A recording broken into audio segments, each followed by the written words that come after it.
ಬೆಳಗಿನ ಜಾವದಲ್ಲಿ ಆ ಊರಿನ ವಾತಾವರಣ ತುಂಬಾನೇ ಗಂಭೀರವಾಗಿತ್ತು. ಆ ಊರಿನ ಮುಖ್ಯಸ್ಥ ಒಂದ್ ಮರದ ಕೆಳಗಡೆ ನಿಂತ್ಕೊಂಡಿದ್ದ. ಆಗ ಅಲ್ಲಿ ರಾಜೇಶ್ ಬರ್ತಾನೆ ಮತ್ತೆ ಮುಖ್ಯಸ್ಥನ್ಗೆ ಹೇಳ್ತಾನೆ, ಅರೆ ಮುಖ್ಯಸ್ಥರೇ, ನೀವೇನ್ ಇಲ್ಲಿ ಯೋಚನೆ ಮಾಡ್ಕೊಂಡು ನಿಂತ್ಕೊಂಡಿದ್ದೀರಾ? ಏನಾಯ್ತು? ರಾಜೇಶ್, ನಿನ್ಗಂತೂ ಗೊತ್ತೇ ಇದೆ, ಹಿಮ್ಮತ್ಪುರ ಊರಿಗೆ ಮಳೆ ಬಂದು 5 ವರ್ಷ ಆಗಿದೆ.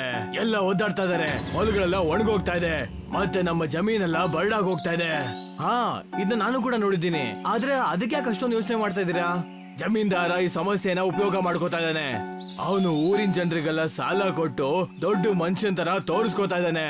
ಆದ್ರೆ ಅದಾದ್ಮೇಲೆ ಭಾರಿ ಬಡ್ಡಿ ಹಾಕ್ಬಿಟ್ಟು ಅವ್ರ ಜಮೀನ್ಗಳನ್ನ ಕಿತ್ಕೋತಾ ಇದ್ದಾನೆ. ಈಗ ಎಷ್ಟೊಂದು ಬಡ ರೈತರ ಜಮೀನು ಅವನ್ ಪಾಲಾಗಿದೆ. ಇದಂತೂ ತುಂಬಾನೇ ಅನ್ಯಾಯ ಆಗ್ತಾ ಇದೆ, ತುಂಬಾ ದೊಡ್ಡ ಅನ್ಯಾಯ. ಇದಕ್ಕೇನಾದ್ರೂ ಮಾಡ್ಲೇಬೇಕು. ಆದ್ರೆ ಏನ್ ಮಾಡೋದು? ಊರಿನ ಜನ ಹೆದರ್ಕೋತಾರೆ. ಜಮೀನ್ದಾರ ತುಂಬಾನೇ ಶಕ್ತಿಶಾಲಿ. ಮುಖ್ಯಸ್ಥರೇ, ನಾಳೆ ನೀವು ಊರಿನ ಎಲ್ಲಾ ಜನರನ್ನ ಒಟ್ಟು ಮಾಡಿ, ನಾನು ಅವ್ರ ಹತ್ರ ಮಾತಾಡ್ತೀನಿ. ನಾವೆಲ್ಲ ಸೇರ್ಕೊಂಡು ಇದಕ್ಕೆ ಪರಿಹಾರ ಹುಡುಕ್ಬೇಕು. ಹಾಗೆ ಜಮೀನ್ದಾರ್ ಜೊತೆನೂ ಮಾತಾಡ್ಬೇಕು. ಆದ್ರೆ ರಾಜೇಶ್, ಅದು ಅಷ್ಟು ಸುಲಭದ ಕೆಲಸ ಅಲ್ಲ. ಸುಲಭ ಯಾವುದು ಇರೋದಿಲ್ಲ ಮುಖ್ಯಸ್ಥರೇ, ಆದ್ರೆ ಪ್ರಯತ್ನ ಪಡೋದು ನಮ್ಮ ಕರ್ತವ್ಯ. ನಾಳೆ ಬೆಳಿಗ್ಗೆ ಸಿಗೋಣ. ರಾಜೇಶ್ ತನ್ನ ಮನೆಗೆ ಹೋಗ್ತಾನೆ. ಮನೆಗೆ ಬಂದು ತಲುಪ್ತಾನೆ.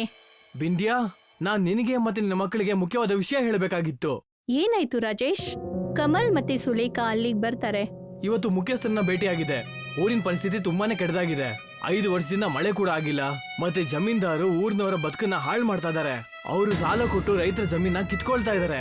ಮತ್ತೆ ನೀನ್ ಏನ್ ಮಾಡ್ಬೇಕು ಅನ್ಕೊಂಡಿದೀಯಾ? ನಾನು ಊರಿನವ್ರನ್ನೆಲ್ಲ ಒಟ್ಟಿಗೆ ಸೇರಿಸ್ತೀನಿ, ಜಮೀನ್ದಾರ್ ಹತ್ರ ಮಾತಾಡ್ತೀನಿ. ಮತ್ತೆ ಅವರು ಈ ತರ ಅನ್ಯಾಯ ಯಾವತ್ತೂ ಮಾಡಬಾರ್ದು. ನಿನಗ್ ಗೊತ್ತಲ್ವಾ ಜಮೀನ್ದಾರ್ ಎಷ್ಟೊಂದು ಡೇಂಜರ್ ಅಂತ? ಅವರನ್ನ ಎದುರು ಹಾಕೊಳ್ಳೋದು ಒಳ್ಳೇದಲ್ಲ. ಅಪ್ಪಾಜಿ, ಅಮ್ಮ ಸರಿಯಾಗಿ ಹೇಳ್ತಾ ಇದಾರೆ. ಜಮೀನ್ದಾರ್ ಅವ್ರ ಕಡೆಯವರು ತುಂಬಾ ಶಕ್ತಿಶಾಲಿಗಳು. ಅವ್ರು ಏನ್ ಬೇಕಾದ್ರೂ ಮಾಡ್ಬೋದು. ಕಮಲ್, ಹೆದರ್ಕೊಂಡ್ರೆ ಏನು ಪ್ರಯೋಜನ ಇಲ್ಲ. ನಾವು ಸರಿಯಾದ ದಾರಿಲಿ ಹೋಗ್ತಾ ಇದೀವಿ ಅನ್ಸಿದ್ರೆ ಸಾಕು. ನಾವು ನಮ್ ಕರ್ತವ್ಯನ ನಿಭಾಯಿಸ್ಬೇಕು. ಕಣ್ಮುಂದೆ ಅನ್ಯಾಯ ನಡುವಾಗ ಸುಮ್ನೆ ಇದ್ರೆ ತುಂಬಾ ದೊಡ್ಡ ಅಪರಾಧ ಆಗುತ್ತೆ. ನಾವು ಧೈರ್ಯ ತೋರಿಸ್ಲೇಬೇಕು. ಅವನು ಜಮೀನ್ದಾರ್ ಅಂತಾರ ಕೆಟ್ಟ ವ್ಯಕ್ತಿ ಆದ್ರೆ ಏನಾಯ್ತು? ಅಪ್ಪ, ಅವರೆಲ್ಲ ಹೆದರ್ಕೊಂಡು ನಿಮ್ ಜೊತೆ ಕೊಡ್ಲಿಲ್ಲ ಅಂದ್ರೆ ಆಗ ಏನ್ ಮಾಡೋದು? ಆಗ್ಲೂ ಕೂಡ ನಾನು ಹೋರಾಡ್ತೀನಿ. ನೆನ್ಪಲ್ಲಿರ್ಲಿ, ನಮ್ಮ ಉದ್ದೇಶ ಯಾವತ್ತೂ ಸರಿ ಇದ್ರೆ ಸಾಕು. ಯಾವುದೇ ಶಕ್ತಿ ಕೂಡ ನಮ್ಮನ್ನ ತಡೆಯೋದಕ್ಕೆ ಸಾಧ್ಯ ಇಲ್ಲ. ಬಿಂದಿಯಾ ಸುಮ್ನೆ ಆಗ್ತಾಳೆ. ಆದ್ರೆ ಅವಳ ಮುಖದಲ್ಲಿ ಹೆದರಿಕೆ ಕಾಣಿಸ್ಕೊತಾ ಇರುತ್ತೆ. ಕಮಲ್ ಮತ್ತೆ ಸುಲೇಖಾ ತನ್ನ ತಂದೆಯ ದೃಢ ವಿಶ್ವಾಸವನ್ನ ನೋಡಿ ವಿಚಾರ ಮಾಡ್ತಾ ನಿಲ್ತಾರೆ. ನಾಳೆಯಿಂದ ಊರು ಬದಲಾಗುತ್ತೆ. ಇನ್ನೂ ಕೂಡ ಅನ್ಯಾಯ ತಡ್ಕೊಂಡ್ರೆ ತಪ್ಪಾಗುತ್ತೆ. ರಾಜೇಶ್ ಗಂಭೀರವಾಗಿ ತನ್ನ ಕೋಣೆಗೆ ಹೋಗ್ತಾನೆ. ಊರಿನ ಜನರೆಲ್ಲ ಒಂದ್ ಮರದ ಕೆಳಗಡೆ ಸೇರ್ತಾರೆ. ರಾಜೇಶ್ ಮಧ್ಯದಲ್ಲಿ ನಿಂತಿದ್ದ. ಪಕ್ಕದಲ್ಲಿ ಮುಖ್ಯಸ್ಥರು ನಿಂತಿದ್ರು. ಅಣ್ಣಂದಿರೆ, ಅಕ್ಕಂದಿರೆ, ನನಗೆ ಗೊತ್ತಿದೆ ನೀವೆಲ್ಲ ತುಂಬಾ ಕಷ್ಟದಿಂದ ಜೀವನ ಸಾಗಿಸ್ತಿದ್ದೀರಾ ಅಂತ. ಮಳೆ ಆಗ್ತಾ ಇಲ್ಲ, ಭೂಮಿ ಎಲ್ಲ ಬಂಜರಾಗ್ತಾ ಇದೆ. ಆದ್ರೆ ಇದರ ಅರ್ಥ ಇದಲ್ಲ, ನಾವು ನಮ್ಮ ಜಮೀನ ಜಮೀನ್ದಾರ ಕೊಡಬಾರ್ದು. ಜಮೀನು ನಮ್ಮ ಆತ್ಮ, ನಮ್ಮ ಪೂರ್ವಜರ ಸ್ವತ್ತು. ಇದನ್ನ ಉಳಿಸ್ಕೊಳ್ಳೋದು ನಮ್ಮ ಜವಾಬ್ದಾರಿ ಆಗಿದೆ. ರಾಜೇಶ್, ಜಮೀನ್ದಾರ ಜೊತೆ ಹೋರಾಡೋದು ಅಷ್ಟೊಂದು ಸುಲಭ ಅಲ್ಲ. ಅವರು ತುಂಬಾನೇ ಶಕ್ತಿಶಾಲಿ. ಶಕ್ತಿ ಕೇವಲ ದೇಹದಲ್ಲಿ ಇರಲ್ಲ ಗೆಳೆಯರೇ. ನಿಜವಾದ ಶಕ್ತಿ ನಮ್ಮ ಉದ್ದೇಶ ಮತ್ತೆ ನಮ್ಮ ವಿಶ್ವಾಸ ಆಗಿರುತ್ತೆ. ನಾವೆಲ್ಲ ಒಂದಾದ್ರೆ ಯಾರು ಕೂಡ ನಮ್ಮನ್ನ ಸೋಲಿಸೋದಕ್ಕೆ ಸಾಧ್ಯ ಇಲ್ಲ. ರಾಜೇಶ್ ಸರಿಯಾಗಿ ಹೇಳ್ತಾ ಇದ್ದಾನೆ. ನಾವು ನಮ್ಮ ಜಮೀನು ಮತ್ತೆ ನಮ್ಮ ಅಧಿಕಾರನ ಕಳ್ಕೊಳ್ಳೋದಕ್ಕೆ ಯಾವತ್ತೂ ಹೋಗ್ಬಾರ್ದು. ಒಂದ್ ವೇಳೆ ಅವ್ನು ನಮ್ಮ ಮೇಲೆ ದಾಳಿ ಮಾಡ್ಬಿಟ್ರೆ ನಾವು ಕೂಡ ಎದೆ ಕೊಟ್ಟು ಹೋರಾಡೋಣ. ಹೆದರ್ಕೊಂಡು ಸಾಯೋ ಬದಲು ಧೈರ್ಯದಿಂದ ಸಾಯೋದು ಒಳ್ಳೇದು. ಆದ್ರೆ ವಿಶ್ವಾಸ ಇರ್ಲಿ, ನಾವೆಲ್ಲ ಒಂದಾದ್ರೆ ಗೆಲುವು ನಮ್ದೇ. ಊರಿನ ಜನರೆಲ್ಲ ನಿಧಾನವಾಗಿ ಒಪ್ಕೋತಾರೆ. ಸ್ವಲ್ಪ ಜನ ರಾಜೇಶ್ ಸಾಹಸವನ್ನ ನೋಡಿ ಅವನ್ ಜೊತೆ ನಿಲ್ಲಕ್ಕೆ ಒಪ್ಕೋತಾರೆ. ಜಮೀನ್ದಾರ್ ಕೆಲಸಗಾರನಾದ ಅನುಜ್ ಜೋರಾಗಿ ಓಡ್ಕೊಂಡು ಜಮೀನ್ದಾರ್ ಹತ್ರ ಬರ್ತಾನೆ. ಊರಲ್ಲಿ ರಾಜೇಶು ನಿಮ್ ವಿರೋಧವಾಗಿ ಜನರನ್ನೆಲ್ಲ ಒಟ್ಟು ಮಾಡ್ತಾ ಇದ್ದಾನೆ. ಜಮೀನ್ದಾರೇ, ಏನಂದೆ? ಆ ಮಾಮೂಲಿ ಟೀಚರ ನನಗೆ ಏನ್ ಮಾಡ್ತಾನೆ? ನೀವು ನಾ ಸಾಮಾನ್ಯ ಅನ್ಕೊಂಬಿಡಿ.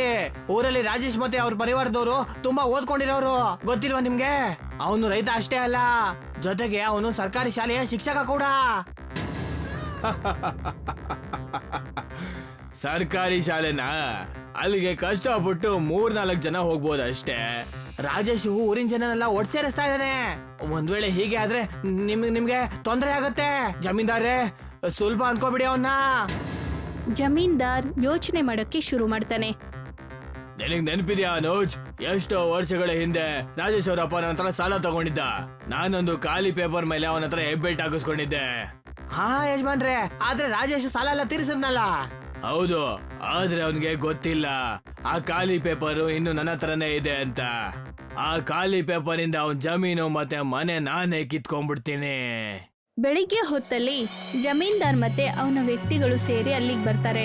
ರಾಜೇಶ್, ಆಚೆ ಬಾ, ಇವತ್ತು ನಿನ್ನ ಭವಿಷ್ಯನ ನಾನ್ ನಿರ್ಧಾರ ಮಾಡ್ತೀನಿ. ರಾಜೇಶ್ ಹೊರಗ್ ಬರ್ತಾನೆ. ಬಿಂದಿಯಾ ಮತ್ತೆ ಮಕ್ಕಳು ಹೆದರ್ಕೊಂಡು ಆಚೆ ಬರ್ತಾರೆ. ಇದೇನ್ ತಮಾಷೆನಾ? ನೀವ್ಯಾಕೆ ಇಲ್ಲಿ ಬಂದಿರೋದು? ಇಲ್ಲಿ ನೋಡು ರಾಜೇಶ್, ನಿಮ್ಮ ತಂದೆ ಅವರು ಈ ಕಾಗದದ ಮೇಲೆ ಹೆಬ್ಬೆಟ್ ಹಾಕಿದ್ರು. ಈ ಕಾಗದದ ಪ್ರಕಾರ ನೀನ್ ಈ ಮನೆ ಮತ್ತೆ ಹೊಲ ನನಗ್ ಸೇರಿರೋದು. ಈ ಸುಳ್ಳು. ನಾನ್ ನಮ್ ತಂದೆ ಮಾಡಿರೋಂತ ಸಾಲನೆಲ್ಲ ತೀರಿಸಿದ್ದೀನಿ. ಆಗಿರ್ಬೋದು, ಆದ್ರೆ ನಿಮ್ ತಂದೆ ಅವರು ಈ ಖಾಲಿ ಪೇಪರ್ ನನ್ನ ಹತ್ರನೇ ಬಿಟ್ಟು ಹೋಗಿದಾರಲ್ಲ, ಹಾಗಾಗಿ ಈ ಕಾಗದ ಇರೋದ್ರಿಂದ ಕಾನೂನ್ ಪ್ರಕಾರ ನನ್ಗೆ ಗೆಲುವಾಗುತ್ತೆ. ನೀವು ಮಾಡ್ತಿರೋದು ಅನ್ಯಾಯ. ನೀವು ಈ ತರ ಮಾಡ್ಬಾರ್ದು. ಅನ್ಯಾಯನ? ಕಾನೂನು ನನ್ನ ಕೈಯಲ್ಲಿರೋದು. ನೀವೆಲ್ಲ ಈ ಊರಿಂದ ಹೋಗ್ತಾ ಇರಿ, ಇಲ್ಲ ಅಂದ್ರೆ ಇದ್ರ ಪರಿಣಾಮ ನೆಟ್ಟಿಗಿರಲ್ಲ. ಜಮೀನ್ದಾರ್ ಮತ್ತೆ ಅವನ್ ಜೊತೆ ಬಂದ ವ್ಯಕ್ತಿಗಳು ರಾಜೇಶ್ ಮತ್ತೆ ಬಿಂದಿಯಾನ ಮನೆಯಿಂದ ಆಚೆ ಹಾಕ್ತಾರೆ.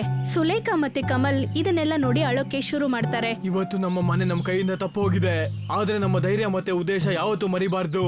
ನಾನು ಈ ಅನ್ಯಾಯಕ್ಕೆ ಸಿಡನ್ನ ತೀರ್ಸ್ಕೋತೀನಿ, ಖಂಡಿತವಾಗ್ಲು. ರಾಜೇಶ್, ಬಿಂದಿಯಾ, ಕಮಲ್, ಸುಲೇಖಾ ಕಾಡಿನ ದಾರಿಯಲ್ಲಿ ಸಿಟಿಗೆ ಹೋಗ್ತಾ ಇದ್ರು. ಬಿಂದಿಯಾ ಅಚಾನಕ್ ಆಗಿ ಮೂರ್ಛೆ ಹೋಗಿ ಬಿದ್ಬಿಡ್ತಾಳೆ. ಅಮ್ಮ, ಏನಾಯ್ತು ನಿಮ್ಗೆ? ಬಿಂದ್ಯಾ, ಕಣ್ತಿಗಿ ಬಿಂದ್ಯಾ, ಬಿಂದ್ಯಾ. ಆದ್ರೆ ಬಿಂದಿಯಾ ಯಾವುದೇ ಉತ್ತರ ಕೊಡಲ್ಲ. ರಾಜೇಶ್ಗೆ ಅರ್ಥ ಆಗಿರುತ್ತೆ ಬಿಂದಿಯಾ ಸತ್ತು ಹೋಗಿದ್ದಾಳೆ ಅಂತ. ಆಗ ಅವನು ಅಳೋದಕ್ಕೆ ಶುರು ಮಾಡ್ತಾನೆ. ಅಯ್ಯೋ ದೇವ್ರೆ, ನನ್ನ ಸತ್ಯಕ್ಕೆ ನನ್ನ ಹೆಂಡತಿನೇ ಕಿತ್ಕೊಂಡ್ಬಿಟ್ಯಾ, ನನಗೆ ಏನ್ ಮಾಡ್ಲಿ? ರಾಜೇಶ್ ಕೂಡ ಅಲ್ಲೇ ಸತ್ತೋಗ್ಬಿಡ್ತಾನೆ. ಅಣ್ಣ, ಅಪ್ಪ ಅಮ್ಮ ನಮ್ ಬಿಟ್ಟು ಹೋಗ್ಬಿಟ್ರಾ? ಈಗ ನಾವ್ ಏನ್ ಮಾಡೋದು? ನಮ್ಮಿಬ್ರ ಹತ್ರ ಕಳ್ಕೊಳ್ಳೋದಕ್ಕೆ ಅಂತ ಈಗ ಏನು ಕೂಡ ಉಳ್ದಿಲ್ಲ. ಕಮಲ್ ತನ್ನ ತಂದೆ ತಾಯಿ ಅಂತಿಮ ಸಂಸ್ಕಾರನ್ನ ಅಲ್ಲೇ ಮಾಡ್ತಾನೆ. ಅವರಿಬ್ರು ಹೊಟ್ಟೆ ಹಸುವಿಂದ ಕಾಡಲ್ಲೇ ಸುತ್ತಾಡ್ತಾ ಇರ್ತಾರೆ. 4 ಕಡೆ ಬಂಜರ ಭೂಮಿ ಇತ್ತು. ಸುಲೇಖಾ, ಈಗ ನಮ್ಮ ಹತ್ರ ಏನ್ ತಾನೇ ಉಳ್ದಿದೆ? ನಮ್ಮ ಮನೆ, ನಮ್ಮ ಹೊಲ. ಈಗ ಅಪ್ಪ ಅಮ್ಮ ಕೂಡ ನಮ್ಮನ್ನ ಬಿಟ್ಟೊಟ್ಟೋಗ್ಬಿಟ್ರು. ಈಗ ಈ ಪ್ರಪಂಚದಲ್ಲಿ ನಮ್ಗೆ ಅಂತ ಯಾರು ಕೂಡ ಇಲ್ಲ. ನಾವಿಬ್ರು ಸಿಟಿಗೆ ಹೋಗೋಣ, ಮತ್ ಯಾವತ್ತೂ ಕೂಡ ಈ ಊರಿಗೆ ವಾಪಸ್ ಬರೋದೇ ಬೇಡ, ಯಾವತ್ತೂ ಬೇಡ. ಸುಲೇಖಾ ಉತ್ತರ ಕೊಡೋ ಅಷ್ಟ್ರಲ್ಲೇ ಕಮಲ್ ಅಚಾನಕ್ ಆಗಿ ಏನೋ ನೋಡ್ತಾನೆ. ಸುಲೇಖಾ, ಅಲ್ಲಿ ನೋಡು, ಆ ಕಲ್ಲು ಹೇಗ್ ಅನಿಸ್ತಾ ಇದೆ ಅಂದ್ರೆ ಅದು ಕುಣಿತಾ ಇದೆ ಅಂತ. ಸುಲೇಖಾ ಆಶ್ಚರ್ಯದಿಂದ ನೋಡ್ತಾಳೆ. ಅಚಾನಕ್ ಆಗಿ ಒಂದ್ ಕಲ್ಲು ಗಾಳಿಯಲ್ಲಿ ತೇಲ್ತಾ ಇರುತ್ತೆ. 4 ಕಡೆ ಒಣಗಿರೋ ಮರಗಳು ಮತ್ತೆ ಯಾರು ಇಲ್ದೇ ಇರೋ ಕಾಡಲ್ಲಿ ಇದು ತುಂಬಾನೇ ಭಯಾನಕವಾಗಿತ್ತು. ಅಣ್ಣ, ಈ ಬಂಜರು ಭೂಮಿಯಲ್ಲಿ ಬೆಳೆಯೋದಲ್ದೆ ಈ ಕಲ್ಲು ಹೇಗ್ ಕುಣಿತಾ ಇದೆ? ಇದು ತುಂಬಾ ವಿಚಿತ್ರ ಅಲ್ವಾ? ಆಗ ಅಲ್ಲಿ ಒಬ್ಬ ಸಾಧು ಪ್ರತ್ಯಕ್ಷ ಆಗ್ತಾರೆ. ನೀವು ಈ ಕಲ್ಲಿಂದ ಕಲ್ತ್ಕೋಬೇಕು. ನೋಡಿ, ಇದು ಕಳೆದ 5 ವರ್ಷಗಳಿಂದ ಬರಗಾಲ ನೋಡ್ತಾ ಇದೆ. ಈ ಕಲ್ಲು ಊರ್ನವರ ನೋವು ಕೂಡ ನೋಡ್ತಾ ಇದೆ. ಆದ್ರೆ ಇದರ ಆತ್ಮದಲ್ಲಿ ಒಂದೇ ಆಶಾ ಕಿರಣ ಇರೋದು. ಅದೇ ಕಾರಣಕ್ಕೆ ಅದು ನೃತ್ಯ ಮಾಡ್ತಾ ಇರೋದು. ಆದ್ರೆ ನಾವೇನ್ ಮಾಡೋದು ಬಾಬಾ? ನಾವೆಲ್ಲದನ್ನು ಕಳ್ಕೊಂಡ್ಬಿಡ್ತೀವಿ ಈಗ. ನಿಮ್ಮ ತಂದೆ ತಾಯಿ ಹಣೆಯಲ್ಲಿ ಹೀಗೆ ಬರೆದಿತ್ತು, ಆದ್ರೆ ನಿಮ್ಮ ಹಣೆ ಬರಹದಲ್ಲಿ ಹೋರಾಟ ಕಾಣಿಸ್ತಾ ಇದೆ. ನಿನ್ನ ತಂದೆಗೆ ನಿನ್ನ ಮೇಲೆ ತುಂಬಾನೇ ಭರವಸೆ ಇತ್ತು. ನೀನು ಈ ಕಲ್ಲಿನಿಂದ ಸ್ಫೂರ್ತಿ ತಗೋಬೇಕು. ಅದು ಒಂದು ಕಲ್ಲಾಗ್ಬಿಟ್ಟೆ ಧೈರ್ಯ ಕಳ್ಕೊಳ್ಳಿಲ್ಲ ಅಂದ್ಮೇಲೆ ನೀವು ಮನುಷ್ಯರಾಗಿ ಧೈರ್ಯ ಕಳ್ಕೊಂಡ್ರೆ ಏನ್ ಬಂತು ಹೇಳಿ? ಧೈರ್ಯ ಇರ್ಲಿ. ಕಮಲ್ ಮತ್ತೆ ಸುಲೇಖಾ ಸಾಧು ಮಾತ್ ಕೇಳಿ ಯೋಚನೆ ಮಾಡಕ್ಕೆ ಶುರು ಮಾಡ್ತಾರೆ. ಅಣ್ಣ, ಬಾಬಾ ಸರಿಯಾಗಿ ಹೇಳ್ತಾ ಇದ್ದಾರೆ. ನಾವು ಸೋಲು ಒಪ್ಕೋಬಾರ್ದು. ಅಮ್ಮ ಅಪ್ಪನ ಸಾಯಿಸಿರೋನ್ನ ಸುಮ್ನೆ ಬಿಡಬಾರ್ದು. ಊರಿನ ಜನರ ಹಕ್ಕನ್ನ ನಾವು ವಾಪಸ್ ಕೊಡ್ಬೇಕು. ಹಾ ಸುಲೇಖಾ, ನಾನು ಹೋರಾಡ್ತೀನಿ. ಜಮೀನ್ದಾರ ನಮ್ಮಿಂದ ಏನೆಲ್ಲ ಕಿತ್ಕೊಂಡು ಅದನ್ನ ವಾಪಸ್ ತಗೋತೀನಿ. ಇದನ್ ಮಾತು. ಸಾಧು ನಗ್ತಾ ಅಲ್ಲಿಂದ ಮಾಯವಾಗ್ಬಿಡ್ತಾನೆ. ಕಮಲ್ ಮತ್ತೆ ಸುಲೇಖಾ ವಾಪಸ್ ತಮ್ಮೂರ್ಗೆ ಬರ್ತಾರೆ. ಕಮಲ್ ಮತ್ತೆ ಸುಲೇಖಾ ಊರಿನ ಮಧ್ಯದಲ್ಲಿ ನಿಲ್ತಾರೆ. ಮತ್ತೆ ಊರಿನ ಜನ ಅಲ್ಲಿ ಬಂದು ಸೇರ್ತಾರೆ. ಈಗ ಕಮಲ್ ಮಾತಾಡೋಕೆ ಶುರು ಮಾಡ್ತಾನೆ. ಊರಿನ ಅಣ್ಣ ಮತ್ತೆ ಅಕ್ಕಂದಿರೆ, ಇದು ಹೆದರುವಂತ ಸಮಯ ಅಲ್ಲ. ಈ ಜಮೀನ್ದಾರ ನಿಮ್ಮ ಜಮೀನ, ನಿಮ್ಮ ಅಧಿಕಾರನ, ನಿಮ್ಮ ಹಣವನ್ನೆಲ್ಲ ಕಿತ್ಕೊಂಡಿದ್ದಾನೆ. ಅವನ್ ದಬ್ಬಾಳಿಕೆ ಇನ್ ಮುಂದೆ ನಡಿಬಾರ್ದು. ಈ ಹೋರಾಟ ಕೇವಲ ನಂದಷ್ಟೇ ಅಲ್ಲ, ಈ ಹೋರಾಟ ನಮ್ಮೆಲ್ಲರದು. ನಾವೆಲ್ಲರೂ ಒಗ್ಗಟ್ಟಾಗಿರ್ಬೇಕು. ಊರಿನ ಜನರೆಲ್ಲ ಒಪ್ಕೊಳ್ಳೋದಕ್ಕೆ ಶುರು ಮಾಡ್ತಾರೆ. ಹಾ, ನೀವಿಬ್ರು ಸರಿಯಾಗಿ ಹೇಳ್ತಾ ಇದ್ದೀರಾ. ಒಂದ್ ವೇಳೆ ನಾವ್ ಇವತ್ ನಿಂತು ಹೋರಾಟ ಮಾಡ್ಲಿಲ್ಲ ಅಂದ್ರೆ ನಮ್ ಮುಂದಿನ ಪೀಳಿಗೆ ಕೂಡ ಇದನ್ನೇ ಅನ್ಭವಿಸ್ಬೇಕಾಗತ್ತೆ. ನಾನು ನಿಮ್ ಜೊತೆ ಇದ್ದೀನಿ. ಕಮಲ್ ಸುಲೇಖಾ ಜಮೀನ್ದಾರ್ ಮನೆಗೆ ಹೋಗ್ತಾರೆ. ಮನೆ ಮುಂದೆ ಅನೂಜ್ ಮತ್ತೆ ಅವನ್ ಗುಂಡಗಳು ನಿಂತಿರ್ತಾರೆ. ಅನೂಜ್ ಅವರನ್ನೆಲ್ಲ ತಡಿತಾನೆ. ನಿಂತ್ಕೊಳ್ಳಿ. ಒಂದ್ ವೇಳೆ ಯಾರಾದ್ರೂ ಬಂಗ್ಲೆಯಲ್ಲಿ ಕಾಲಿಟ್ರೆ ತುಂಬಾ ತೊಂದರೆ ಆಗತ್ತೆ ನೋಡ್ತಾರೆ. ಅನೂಜ್, ನಿಮ್ ಊರಿನ ಜನರದ್ದು ತುಂಬಾ ಜಾಸ್ತಿ ಆಗ್ತಾ ಇದೆ. ನಿನ್ನ ಧಮ್ಕಿಯಿಂದ ಯಾರು ಕೂಡ ಹೆದರ್ಕೊಳ್ಳೋದಿಲ್ಲ. ಊರಿನ ಜನರು ಅನೂಜನ್ನ ತಳ್ಬಿಡ್ತಾರೆ. ಮನೆ ಒಳಗಡೆ ಹೋಗ್ತಾರೆ. ಜಮೀನ್ದಾರ ಊರಿನ ಜನರನ್ನ ನೋಡಿ ಆಶ್ಚರ್ಯ ಆಗ್ತಾನೆ. ಇದೇನ್ ಮಾಡ್ತಾ ಇದ್ದೀರಾ? ನಾನು ಯಾರು ಅಂತ ನಿಮ್ಗೆಲ್ಲ ಗೊತ್ತಿಲ್ವಾ? ಹಾ, ನಮಗ್ ಗೊತ್ತು. ನೀನು ನಮ್ಮಮ್ಮ ಅಪ್ಪನ ಕೊಂದಿದೀಯಾ, ನಮ್ ಮನೆ ಮತ್ತೆ ಹೊಲನ ಕಿತ್ಕೊಂಡಿದೀಯಾ. ಈಗ ನಿನ್ ಸಮಯ ಮುಗಿತಾ ಬಂತು. ಊರಿನ ಜನರೆಲ್ಲ ಜಮೀನ್ದಾರನ್ನ ಹಿಡ್ಕೊಳ್ತಾರೆ. ಕಮಲ್ ಊರಿನ ಜನರಿಗೆಲ್ಲ ಜಮೀನ್ದಾರ್ ಕೊಟ್ಟ ಕಾಗ್ದಾನ ತೋರಿಸ್ತಾನೆ ಮತ್ತೆ ಹೇಳ್ತಾನೆ, ಕೋರ್ಟ್ ಅಲ್ಲಿ ಜಮೀನ್ದಾರ್ನ ವಿರುದ್ಧವಾಗಿ ಈ ಸಾಕ್ಷಿನ ಇಡಬಹುದು ಅಂತ. ಜಮೀನ್ದಾರ ಹೆದರ್ಕೊಳ್ತಾನೆ. ನಾನ್ ಏನೆಲ್ಲ ಮಾಡಿದ್ನು ಅದನ್ನ ದುರಾಸೆಯಿಂದ ಮಾಡಿದ್ದು. ನಾವು ನಿನ್ನ ಯಾವತ್ತೂ ಕ್ಷಮಿಸೋದಿಲ್ಲ. ನೀನ್ ಮಾಡಿರುವಂತ ತಪ್ಪಿಗೆ ನಿನಗೆ ಕಾನೂನಿನ ಶಿಕ್ಷೆ ಕೊಡುತ್ತೆ. ಊರಿನ ಜನರೆಲ್ಲ ಸೇರಿ ಜಮೀನ್ದಾರನ್ನ ಜೈಲ್ಗೆ ಹಾಕ್ತಾರೆ. ಜಮೀನ್ದಾರನ ಮನೆ ಆಸ್ತಿ ಊರಿನ ಜನರಿಗೆ ವಾಪಸ್ ಕೊಡ್ತಾರೆ. ಮಾರನೆಯ ದಿನ ಕಮಲ್ ತನ್ನ ತಂಗಿಗೆ ಹೇಳ್ತಾನೆ, ನಾವು ಅವತ್ತು ಒಂದು ಕಲ್ಲಿಂದ ಕಲ್ತ್ಕೊಂಡ್ವಿ. ನಾವ್ ಯಾವತ್ತು ಕಷ್ಟ ಮೆಟ್ಟಿ ದೃಢವಾಗಿ ನಿಂತ್ಕೋತೀವೋ ಅಲ್ಲಿ ತನಕ ನಮ್ಮ ಉದ್ದೇಶ ಸಾಯೋದಿಲ್ಲ. ಆ ಕಲ್ಲು 5 ವರ್ಷದಿಂದ ಡ್ಯಾನ್ಸ್ ಮಾಡ್ತಾ ಇತ್ತು, ಅದು ಆ ಬಿಸಿಲಲ್ಲಿ. ಅದನ್ನ ನೋಡಿ ನಾವು ಕೂಡ ಸೋಲೊಪ್ಕೊಳ್ಳಿಲ್ಲ. ಇವತ್ ನಾವು ನಮ್ ತಂದೆ ತಾಯಿ ಹೆಸರನ್ನ ಬೆಳೆಸಿದೀವಿ, ಹಾಗೆ ಅವ್ರ ಜಮೀನು ಮತ್ತೆ ಅವ್ರ ಹೆಸರನ್ನ ಕೂಡ ನಾವ್ ಯಾವತ್ತು ನೆನಪಲ್ಲಿ ಇಟ್ಕೋಬೇಕು. ಎಲ್ಲ ಯುದ್ಧದಲ್ಲೂ ಕೂಡ ಆ ನೃತ್ಯ ಮಾಡ್ತಿದ್ದ ಕಲ್ಲಿನ ಹಾಗೆ ನಾವ್ ಯಾವತ್ತು ಸೋಲೊಪ್ಕೋಬಾರ್ದು, ಯಾವತ್ತು ಕೂಡ. ತನ್ನ ಅಣ್ಣನ್ ಮಾತು ಕೇಳಿಸ್ಕೊಂಡು ಸುಲೇಖಾ ಅಳೋಕೆ ಶುರು ಮಾಡ್ತಾಳೆ. ಯಾಕಂದ್ರೆ ಕಮಲ್ ಸರಿಯಾಗಿ ಹೇಳ್ದ.